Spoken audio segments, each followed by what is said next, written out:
हरे कृष्णा। ओम नमो भगवते वासुदेवाय। ओम नमो भगवते वासुदेवाय। ओम नमो भगवते वासुदेवाय। नारायणं नमस्कृत्यं नरं चैव नरोत्तमं देवीं सरस्वतीं व्यासं ततो जायं उदीरयेत्। नष्टप्रायेषु अभद्रेषु नित्यं भागवत सेवया भगवती उत्तम श्लोके भक्तिर्भवति नैष्टिकम्। ॐ अज्ञानतिमिरान्धस्य ज्ञानाञ्जनशलाकया चक्षुरुन्मिलितं येन चक्षुरुन्मिलितं येन तस्मै श्रीगुरवे नमः। श्रीकृष्ण चैतन्य श्रीचैतन्य मनोभीष्टं स्थापितं येन भूतले स्वयं रूप पदामह्यं ददाति स्वपदान्तिकं। नमो विष्णुपादाय कृष्णपृष्ठाय भूतले श्रीमते भक्तिवेदान्त स्वामिन् इति नामिने। नमस्ते सारस्वते देवे गौरवाणी प्रचारिणे निर्विशेष शून्यवादी पाश्चात्यदेशतारिणे। श्री कृष्ण चैतन्य प्रभु नित्यानंद श्री अद्वैत गदाधर शिवासादि गौर भक्तवृंद। हरे कृष्णा कृष्ण कृष्ण हरे हरे हरे राम राम राम हरे हरे। हरे कृष्णा। तो this the day 3 of reading Srimad Bhagavatam. Okay. Let's start. हमने यहाँ तक पढ़ा था प्रीवियस डे 2 में the Lord had a very high estimation of the affection of the damsels of Brajabhumi, Vrindavana, for Krishna, and in appreciation of their unalloyed service to the Lord, once Sri Chaitanya Mahaprabhu chanted the holy name of the gopis, cowherd girls, instead of the name of the Lord. At this time, some of his students, who were also disciples, came to see him, and when they saw that Lord was chanting the names of gopis, they were astonished. Out of sheer foolishness, they asked the Lord why he was chanting the names of the gopis and advised him to chant the name of Krishna. The Lord, who was in ecstasy, was thus disturbed by those foolish students. He chastised them and chased them away. The students were almost the same age as the Lord, and thus they wrongly thought of the Lord as one of their peers.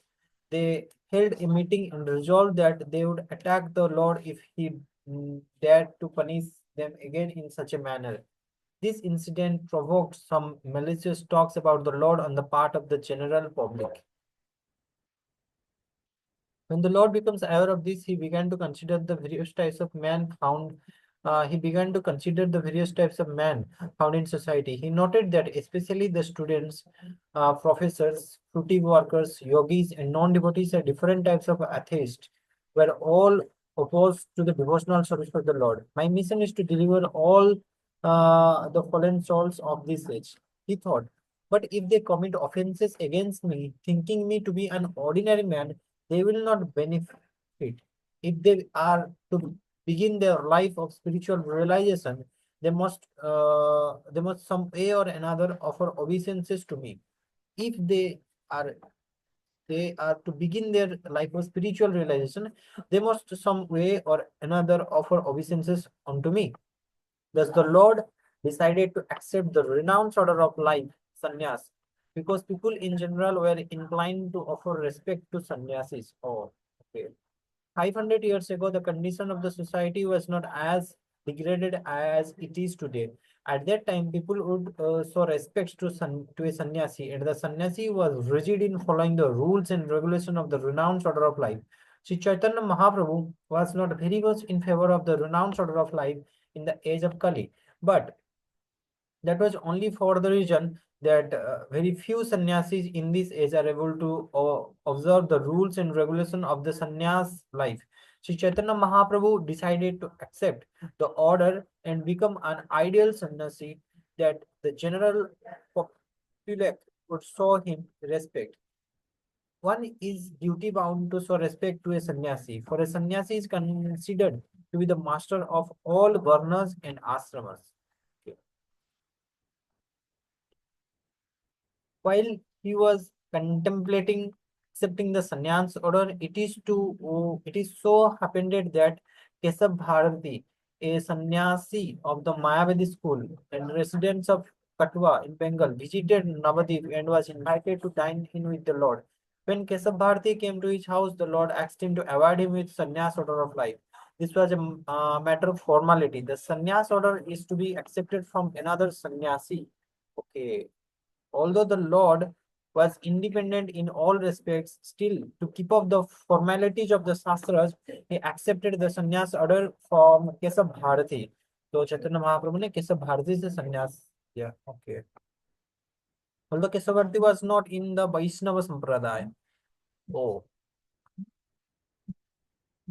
After consulting with Kesab Bharati, the Lord left Navadip for Katwa to formally accept the sannyas order of life. He was accompanied by Srila Nityananda Prabhu, Chandrasekhar Acharya, and Mukunda Datta.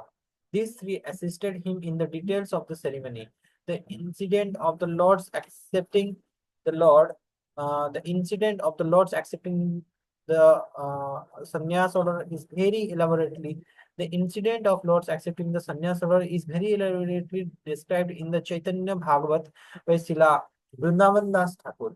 Thus, at the end of his 24 years, the Lord accepted the sannyas order of life in the month of Magha.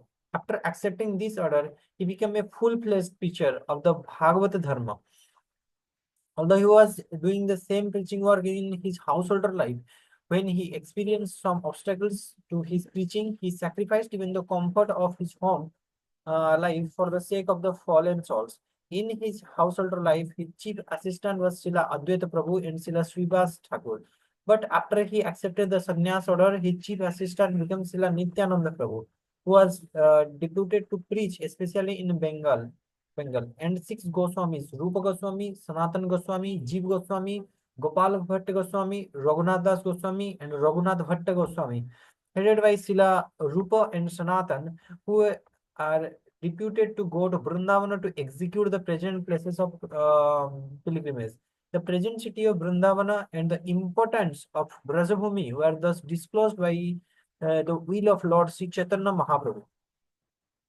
The Lord, after accepting the sannyas order, at once wanted to start for Vrindavana.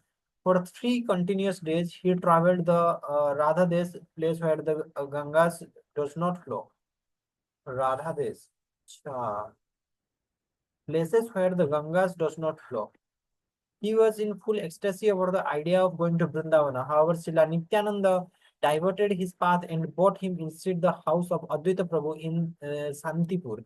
The Lord stayed at Sri Advaita Prabhu's house for a few days, and knowing well that the Lord was leaving his heart and home for good, home for good, Advaita Prabhu sent his man to Navadip to bring Mother Sachi to have a last meeting with her son. Some unscrupulous people say that Lord Chaitanya met his wife also after taking sannyas and offered her his wooden slipper for worship. But the authentic source give no information about such a meeting. His mother met him at the house of Advaita Prabhu, and when he saw her son in sannyas days, she lamented. By way of compromise, she requested her son to make his headquarters in Puri, so that she would easily be able to get information about him. The Lord granted this last desire of his beloved mother. After this incident, the Lord started to Puri, leaving all the residents of Navadipa. Hare Krishna Prabhuji. ঠিক আছে প্রভুজি কিছু problem নেই প্রভুজি ମୁଁ ସେ 10:30 ବାହାରୁଛି ଆଚ୍ଛା ଆଚ୍ଛା ହଉ ତମ କହିବି ମତେ ଜାଣି ପାସୱାର୍ଡ ଦେଇଦେବ ପରେ ଆଜ୍ଞା ଆଜ୍ଞା ସିଓର ପ୍ରଭୁ ଆଜ୍ଞା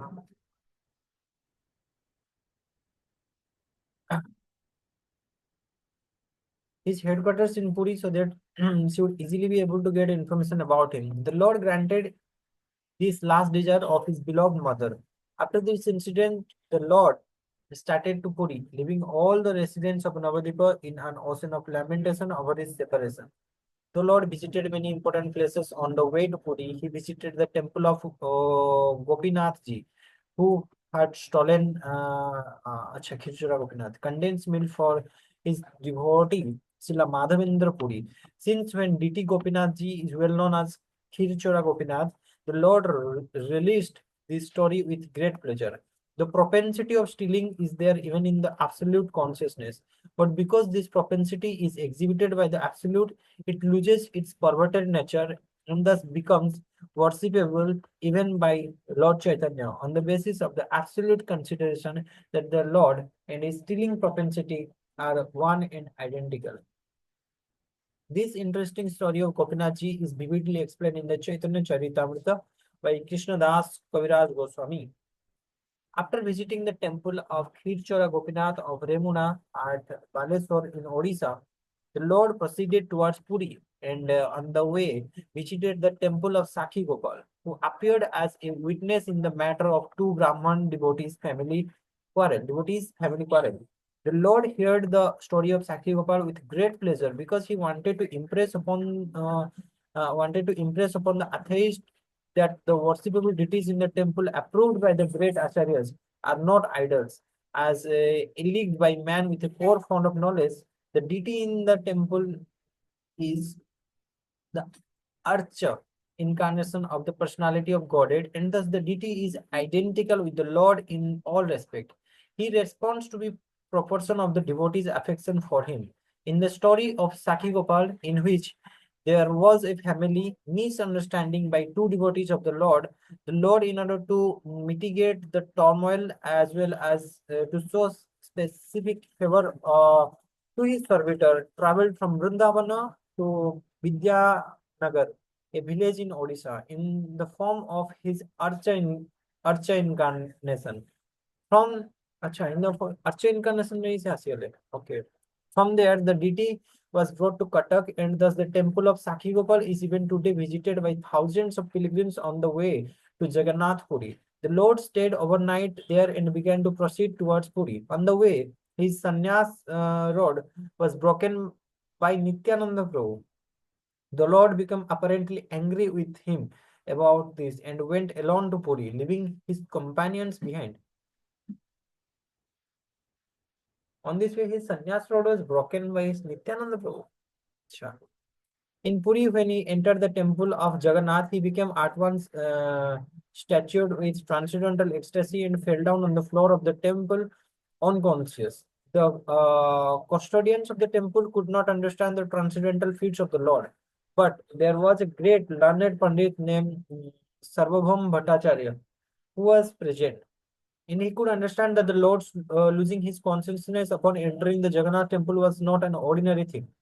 Sarvabhaum Bhattacharya, who was the chief appointed Pandit in the court of the king of Odisha, Maharaj Prataprudra, was attracted by the youthful lustre of the Lord Sri Chaitanya Mahaprabhu and could understand that such a transcendental trance was only rarely exhibited and only then by the topmost devotee who are already on the transcendental plane is completely for complete forgetfulness of material existence. Only a liberated soul could show such a transcendental feat, and the Bhattacharya, who was vastly learned, could understand this in the light of the transcendental literature with which he was familiar. He therefore asks the custodians of the temple not to disturb the unknown sannyasi. He asks them to take the Lord to his home, so he could be further observed in his unconscious state. The Lord was at once carried to the home of Sarvabhaum Bhattacharya, who at that time had sufficient power of authority due to his being the Sabha Pandita, Sabha Pandita, or the taste or the state dean of faculty in Sanskrit literature. The learned Pandita wanted to scrutinizingly test the transcendental feats of the Lord Chaitanya because of an unscrupulous devotees intimate physical feats in order to fluent transcendental achievements just to attract innocent people and take advantage of them. क्या क्या बोले मैंने The Lord was at once carried to the home of Sarvabhaum Bhattacharya, who at the time had sufficient power of authority due to his being the Sabha Pandita, or the state dean of faculty in Sanskrit literature. The learned Pandita wanted to scrutinizingly test the transcendental feats of the Lord Chaitanya because often unscrupulous devotees imitate physical feats in order to flaunt transcendental achievement just to attract innocent people and take advantage of them. अच्छा अच्छा मतलब कुछ लोग छल करके भी ऐसे behave करते हैं कि हम एक्स्ट्रा से okay. A learned scholar like Bhattacharya can detect such impostors, and when he finds them out, he at once rejects them. In case of Lord Chaitanya Mahaprabhu, the Bhattacharya tested all the symptoms in the light of Shastras. He tested as a scientist, not as a foolish sentimentalist. He observed the movement of the stomach, the beating of the heart, and the breathing of the nostrils. He also felt the pulse of the Lord and saw that all his bodily activities were in complete suspension. When he put a small cotton swab before the nostrils, he found that there was a slight breathing as the fine fiber of cotton moved slightly. Thus, he came to know that the Lord's unconscious trance was genuine, and he began to treat him in the prescribed fashion. But Lord Chaitanya Mahaprabhu could only be treated in a special way. He would respond only to the resounding of the holy names of the Lord by his devotees. This special treatment was known to Sarvabhaum Bhattacharya because the Lord was still unknown to him. When the Bhattacharya saw him for the first time in the temple, he simply took him to be one of many pilgrims. He simply took him to be one of many pilgrims. In the meantime, the companions of the Lord, who reached the temple a little after him, heard of the Lord's transcendental feat heard of the Lord's transcendental feats and his being carried away by Bhattacharya. The pilgrims at the temple were still gossiping about the incident, but by chance one of these pilgrims had met Gopinath Acharya, who was known as Gadadhar Pandit, and from him it was learned that the Lord was laying in an unconscious state at the residence of Sarvabhaum Bhattacharya, who happened to be the brother-in-law of Gopinath Acharya. All the members of party were introduced by Gadadhar Pandit to Gopinath Acharya, who took them all to the house of Bhattacharya, where the Lord was laying unconsciously in a spiritual trance. All the members then chanted loudly the holy name of the Lord Hari as usual, and the Lord regained his consciousness. After this, Bhattacharya received all the members of the party, including Lord Nityananda Prabhu, and asked them to become his guest of honor. The party, including the Lord, went for a bath in the sea, and the Bhattacharya arranged for their residence and meal at the house of Kasi Misra. Gopinath Acharya, his brother-in-law, also assisted. Assisted, okay. Gopinath Acharya, his brother-in-law, also assisted. Okay. There were some friendly talks. What is it? There are some friendly talks about the Lord's divinity between the two brothers-in-law, and in this argument, Gopinath Acharya, who knew the Lord before, now tried to establish the Lord as the personality of Godhead, and the Bhattacharya tried to establish him as one of the great devotees. Both of them argued from the angle of vision of authentic shastras and not on the strength of sentimental vox populi. Okay. The incarnation of God are determined by authentic shastras and not by popular votes of foolish fanatics. Because Lord Chaitanya was an incarnation of God, in fact, foolish fanatics have proclaimed so many so-called incarnation of God in this age without referring to authentic scriptures. So Lord Chaitanya was okay. Police fanatics have proclaimed so many so-called incarnation of God in this age without referring to authentic scriptures.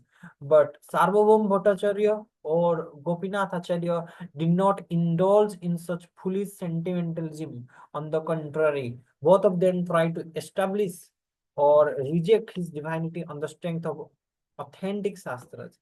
Later, it was disclosed that Bhattacharya also came from Navadip area, and it was understood from him that Vilambara Chakravarti, the maternal grandfather of the Lord Chaitanya, happened to be a class fellow of the father of Sarvabhaum Bhattacharya. In that sense, the young sannyasi Lord Chaitanya evoked paternal affection from Bhattacharya. Later it disclosed Bhattacharya that Bhattacharya also came from Navadip area. It was understood from him that Nilambar Chakravarti, the maternal grandfather of the Lord Chaitanya, happened to be a class fellow of the father of Sarvabhaum Bhattacharya. Okay, in that sense, the young sannyasi Lord Chaitanya evoked paternal affection from Bhattacharya. Bhattacharya was the professor of many sannyasis in the order of the Sankaracharya Sampradaya. Okay. And he himself also belonged to that cult. As such, the Bhattacharya desired that the young sannyasi Lord Chaitanya also hear from him about the teachings of Vedanta. Those who are followers of the Sankar cult are generally known as Vedantists. This does not, however, mean that Vedanta is a monopoly study of the Sankara Sampradaya. Vedanta is studied by all the bona fide Sampradayas, but they have their own interpretation. But those in the Sankar Sampradaya are generally known to be ignorant of the knowledge of the Vedantist but those in the Sankara Sampradaya are generally known to be ignorant of the knowledge of the Vedanta Vaishnavas.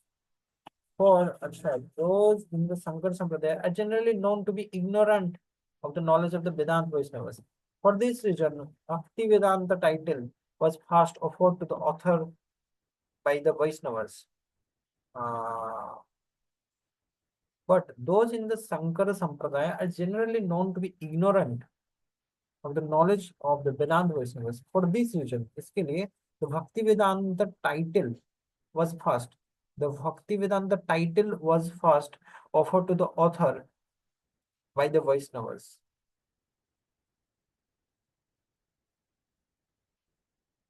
The Bhakti Vedanta title was first offered to the author by Vaishnavas.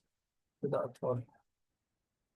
For those in the Sankara Sampradaya are generally, but those in the Sankara Sampradaya are generally known to be ignorant of the knowledge of the Vedantist. Ignorant of the knowledge of the Vedantist Vaishnavas. For this reason, the Bhakti Vedanta title was offered to the author by the Vaishnavas. Okay.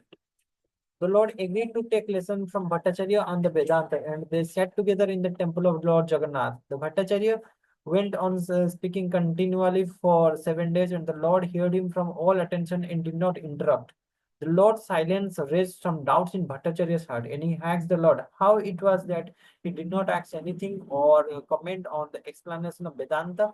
The Lord posed himself, therefore, the Bhattacharya as a foolish student and pretended that he heard the Vedanta from him because the Lord posed himself before Bhattacharya as a foolish student and pretended that he heard the Vedanta from him because Bhattacharya felt that this was the duty of a sannyasi. But the Lord did not agree with his lectures. By this, the Lord indicates that the so-called Vedantist among the Sankara Sampradaya or any other Sampradaya who do not follow the instruction of Srila Vyasadeva are mechanical students of the Vedanta. They are not fully aware of the great knowledge. Okay, they are not fully aware of the great knowledge. The explanation of the Vedanta Sutra is given by the author himself in the next, in the text of the explanation of the Vedanta Sutra. The Vedanta Sutra explained is given by the author himself in the text of वो श्रीमद् भागवतम के रूप में वेदांत सूत्र को explain किया गया है. Okay. Only who has no knowledge of the Bhagavatam, one who has no knowledge of Bhagavatam will hardly be able to know what Vedanta says. Okay, जिसको भागवतम का कोई नॉलेज नहीं है वो हार्डली समझ सकता है कि भागवत क्या बोलना चाहते हैं. The Bhattacharya began vastly learned man. The Bhattacharya, being a vastly learned man, could follow the Lord's sarcastic remark on the popular Vedantist. But the Bhattacharya, being a vastly learned man, could follow the Lord's sarcastic remarks on the popular Vedantist. He therefore asked him why he did not ask about any point which he could not follow. The Bhattacharya could understand the purpose of his dead silence for the days. Bhattacharya could understand the purpose of his dead silence for the days he heard him. He heard him. This showed clearly that the Lord had something else in mind. Thus, the Bhattacharya requested him to disclose his mind. Upon this, the Lord spoke as follows. My dear sir, I can understand the meaning of shastras like Janmadya Asya Yataha Shastro Twats and Athato Brahma Jigyasa of the Vedanta Sutra. But when you explain them in your own way, it becomes difficult for me to follow them. The purpose of the sutras is already explained in them. The purpose of the sutras is already explained in them. But your explanation are covering them with something else. You do not purposely take the direct meaning of the sutras. You do not purposely take the direct meaning of the sutras, but indirectly give your own interpretation. Okay. The Lord thus attacked all Vedantists who interrupt the Vedanta Sutra fashionably, according to their limited power of thinking, to serve their own purpose. Such indirect interpretation of the authentic literature, like the Vedanta Sutra, are hereby condemned by the Lord. The Lord continued. Srila Vyasadeva has summarized the direct meaning of the mantras in the Upanishads in Vedanta Sutra. Unfortunately, you do not take their direct meaning. You indirectly interpret them in a different way. The authority of the Vedas is unchallengeable and stand without any question of doubt. And whatever is stated in the Vedas must be accepted completely. Otherwise, one challenges the authority of the Vedas. The conch shell and cow dung are bone and stool of two living beings. But because they have been recommended by the Vedas are pure, people accept them as such because of the authority of the Vedas. Yes. The idea is that one cannot set his imperfect reason above the authority of the Vedas. The orders of the Vedas must be obeyed as they stand, without any mundane reasoning. The so-called followers of the Vedic injunction make their own interpretations of the Vedic injunction. The so-called followers of the Vedic injunction make their own interpretation of the Vedic injunction, and thus they establish different parties and sects of the Vedic religion. Lord Buddha directly denied the authority of the Vedas. The Lord Buddha directly denied the authority of the Vedas, and he established his own religion. Only for this reason, the Buddhist religion was not accepted by the strict followers of the Vedas. But those who are so-called followers of the Vedas are more harmful than the Buddhists.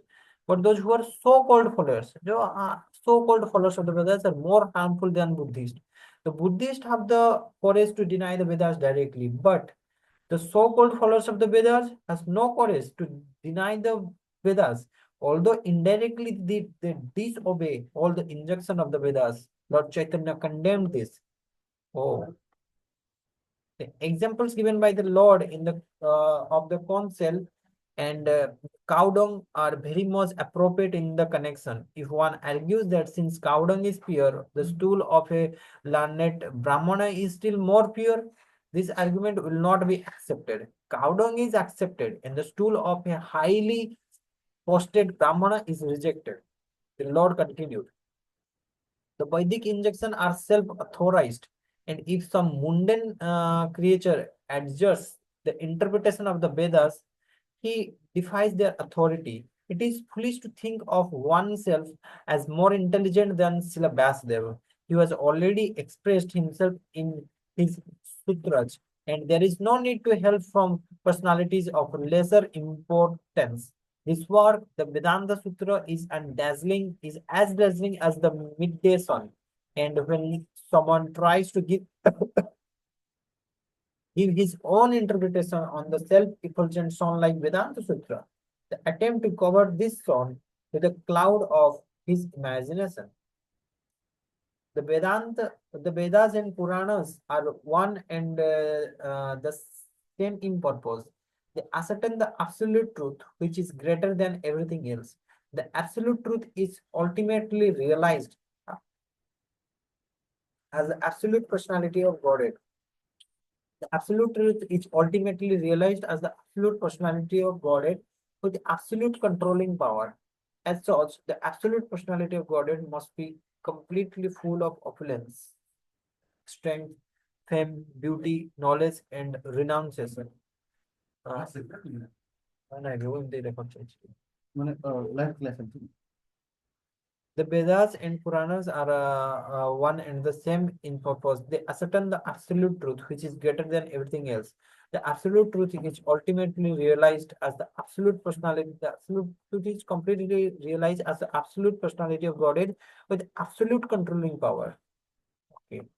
As such, the absolute personality of Godhead must be completely full of opulence, strength, fame, beauty. The absolute personality of Godhead must have क्या क्या होना चाहिए ना complete, full of opulence, full of strength, full of fame, beauty, knowledge, renunciation. Yet the transcendental personality of Godhead is astonishingly ascertained as impersonal. Yet the transcendental personality of God is astonishingly, it's okay, ascertained as impersonal. Yeah. The impersonal description of the absolute truth in the Vedas is given to nullify the mundane concept of the absolute whole. To nullify the mundane concept of the absolute whole. Okay. Personal features of the Lord are completely different from all kind of mundane features. The living entities are all individual persons and they are all parts and parcel of the Supreme Whole. If the part and parcels are individual persons, the source of their emanation must not be impersonal. अगर हम एक personality हो सकते हैं तो हम जहाँ से आए हैं वो भी तो impersonal कैसे होगा? Okay. He is the supreme person amongst all the relative persons. He is the supreme person among all the relative persons. Okay. The Vedas inform us that from him, Bhagavan, everything emanates, and on him everything rests. And after annihilation, everything merges into him only. Therefore, he is the ultimate dative, causative, and accommodating cause of all causes.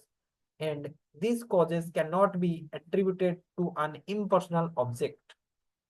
The Vedas inform us that he alone became many, and when he saw desire, he glanced over material nature. Uh, the Vedas inform us that he alone became many, and when he saw desires, he glances over material nature. Before he glanced over material nature, there was no material cosmic creation. Therefore, his glance is not material. Material mind or senses were unborn. Material mind and senses were unborn when the Lord glanced over the material nature. Okay, material mind and senses were unborn when the Lord glanced over material nature.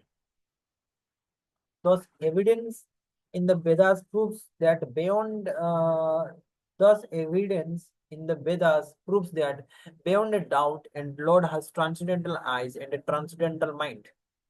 They are not material.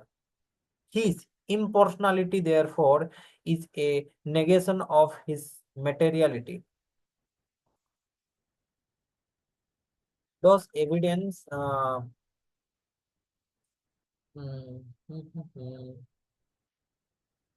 In the Vedas proves that beyond a doubt, the Lord has transcendental eyes and a transcendental mind.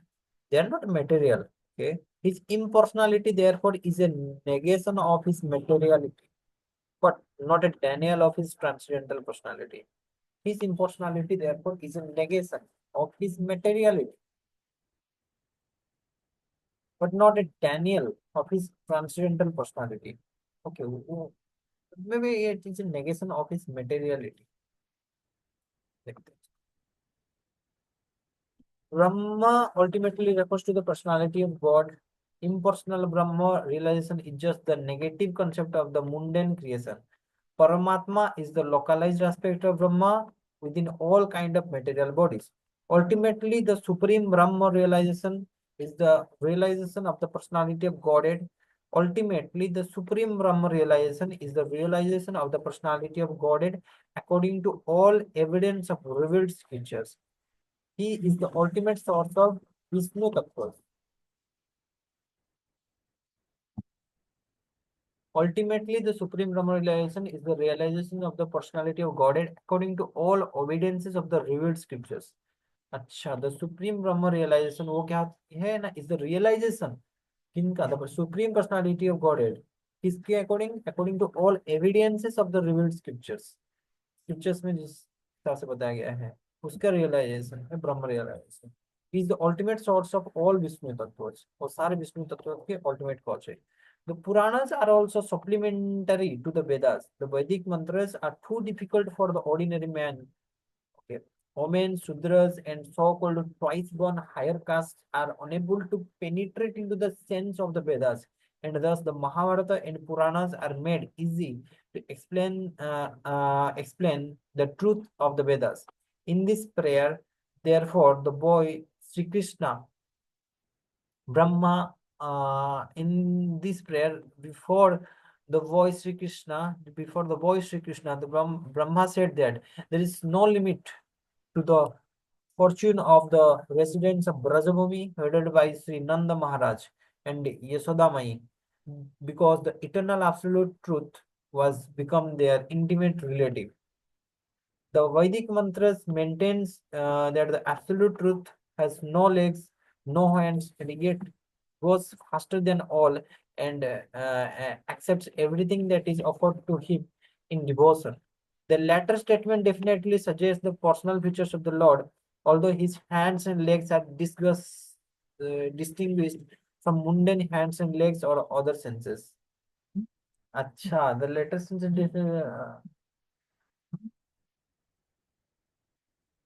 हरे कृष्ण प्रभु जी। हाँ प्रभु थोड़े अच्छे आगे bro आगे। Okay, तो यहाँ तक पढ़ते हैं आज। The Vedic mantras maintains that the absolute truth has no legs and no hands, and yet it goes faster than all the aspects, everything that is offered to him in devotion. The latter statements definitely suggest the personal feature of the Lord. चाहे जो ये वाला, and faster than all accept everything that is offered to the devotion. Okay, although his hands and legs are distinguished from the mundane hands and legs, मतलब जो material hands and legs उसका बात नहीं कर रहे हैं। Okay. Brahmadev, next time. Hare Krishna Krishna Krishna Hare Hare, Hare Rama Rama Rama Hare हरे।